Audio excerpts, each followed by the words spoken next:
தற்போது கிடைத்துள்ள அண்மை செய்தி. பால் மற்றும் பால் பொருட்கள், பிஸ்கட், எண்ணெய், உணவுப் பொருட்கள் உள்ளிட்டவற்றை பிளாஸ்டிக் கவர்களில் அடைத்து விற்க தடையில்லை என சென்னை உயர்நீதிமன்றம் உத்தரவு பிறப்பித்துள்ளது. இந்த வழக்கு தொடர்பான விவரங்களை தருவதற்காக நமது செய்தியாளர் மதியழகன் இணைகிறார். வணக்கம் மதியழகன், இந்த விவரம். தமிழ்நாட்டில் 14 வகையான பிளாஸ்டிக் பொருட்களுக்கு பிறப்பிக்கப்பட்ட தடை உத்தரவை உறுதி செய்த உத்தரவை மறு ஆய்வு செய்யக்கோரி பிளாஸ்டிக் உற்பத்தியாளர்கள் சங்கம் தாக்கல் செய்த மனுக்கள் நீதிபதிகள் வைத்தியநாதன், சி.டி. ஆஷா அடங்கிய அமர்வில் விசாரணை நடைபெற்று வருகிறது. இந்த நிலையில் அன்றாடம் பயன்படுத்தக்கூடிய உணவுப் பொருட்களான அரிசி, பருப்பு, சர்க்கரை, பால் உள்ளிட்ட பொருட்களை பிளாஸ்டிக் கவர்களில் அடைத்து விற்பதற்கு விதிவிலக்கு அளிக்கப்பட்டிருந்தது. ஆனால் கடந்த 2020ஆம் ஆண்டு அந்த விதிவிலக்கும் அரசாணை மூலம் திரும்ப பெறப்பட்டது. இதை எதிர்த்து பிளாஸ்டிக் தயாரிப்பாளர்கள் சங்கம் சார்பில் சென்னை உயர்நீதிமன்றத்தில் மனுக்கள் தாக்கல் செய்திருந்தனர்.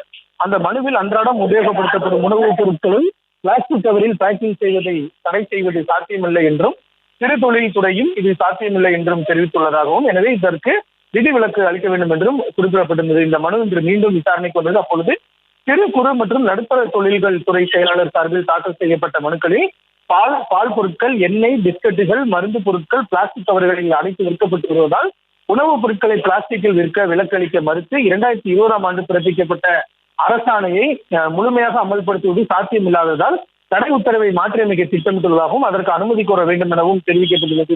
பிளாஸ்டிக் தயாரிப்பாளர் சங்கம் சார்பில் அன்றாடம் பயன்படுத்தக்கூடிய பொருட்களை பிளாஸ்டிக் கவர்களில் பேக்கிங் செய்து விற்பனை தடை செய்வது சாத்தியமில்லை என்பதால் விதிவிலக்கு அளிக்கப்பட்டதை தொடர வேண்டும் என்றும் கேட்டுக்கொண்டார். எந்த ஒரு ஆய்வும் இல்லாமல் இதற்கும் தடை விதிக்கப்பட்டதாகவும் சுட்டிக்காட்டினார். அனைத்து வாதங்களையும் கேட்ட நீதிபதிகள் அன்றாட உணவுப் பொருட்களை பிளாஸ்டிக் கவர்களில் பேக்கிங் செய்து விற்பனை செய்வதற்கு விதிவிலக்கு அளிக்கப்பட்டு பின்னர் அதை திரும்ப பெற்று பிறப்பிக்கப்பட்ட அரசாணைக்கு தடை விதித்து உத்தரவிட்டுள்ளனர். இதன் மூலம் பால் மற்றும் பால் பொருட்கள், பிஸ்கட்டுகள், எண்ணெய், மருத்துவ பொருட்கள் ஆகியவற்றை அன்றாட உணவுப் பொருட்களை பிளாஸ்டிக் கவர்களில் அடைத்து விற்பதற்கு தடை இல்லை என்றும் நீதிபதிகள் தெரிவித்துள்ளனர்.